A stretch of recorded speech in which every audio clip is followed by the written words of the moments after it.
Hello, welcome to what I'm playing, Delirium League Edition. These are going to be short videos about the builds I'm playing any given league. Hope you guys enjoy and let's jump right into it. Today's video is going to be about a build I enjoy greatly. It's Snipe Bow Bleed Gladiator, or as I like to call him, "Aw, he's a cutie." So what is this build about?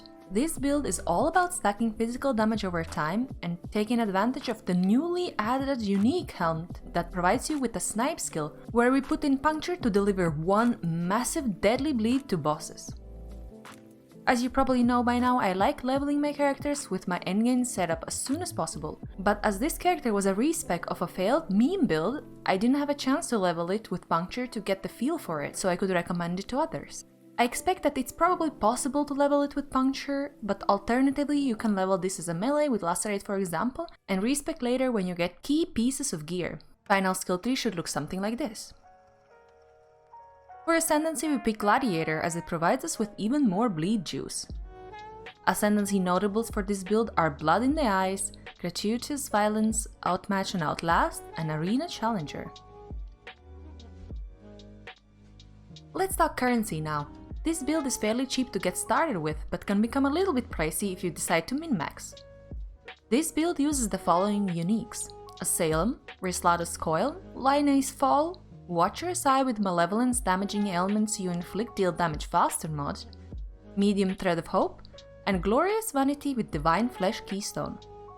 What is very important for this build is a nice bow that has 60% chance for bleeding to deal 100% more damage. You can craft it yourself with alterations and a bit of luck. The crafting process is similar to crafting a bleed axe that I've covered in my bleed lacerate build video. As we are using Divine Flesh Keystone, it's also very important to get your chaos res to 85%. This has helped me enjoy this build much more as elemental damage taken becomes much more manageable. You can start this build out without this keystone and it will work perfectly fine, but for endgame deliriums and simulacrums I highly recommend it. We also use some cluster jewels. Large cluster jewel has 2 jewel sockets, Furious Assault and Battle Hardened notables. Medium cluster jewels have a jewel socket each, Friend notable each, Circling Oblivion and Vivid Hues. Small cluster jewels have Surging Vitality and Fetal. So what can you achieve with this build? Pretty much everything. I've killed all endgame bosses, including doing all the waves in Simulacrum with ease. Sure, sometimes you might die, but that's mainly my fault for not paying attention. In the following clips you'll see just how fast bosses die with Snipe, and I won't even have to speed it up. One thing to remember about Snipe is that most damage is dealt at maximum stages, but achieving maximum stages means that you're standing still for quite some time. So you have to pick your moments to snipe bosses. Positioning is key, especially in fights like Awakener 8 or Uber Elder. Alternatively, Split Arrow does plenty of damage by itself and can kill bosses if you cannot squeeze in a snipe shot.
You can find path of building link in the description box. Thanks for watching and be sure to check out my stream if you are new here.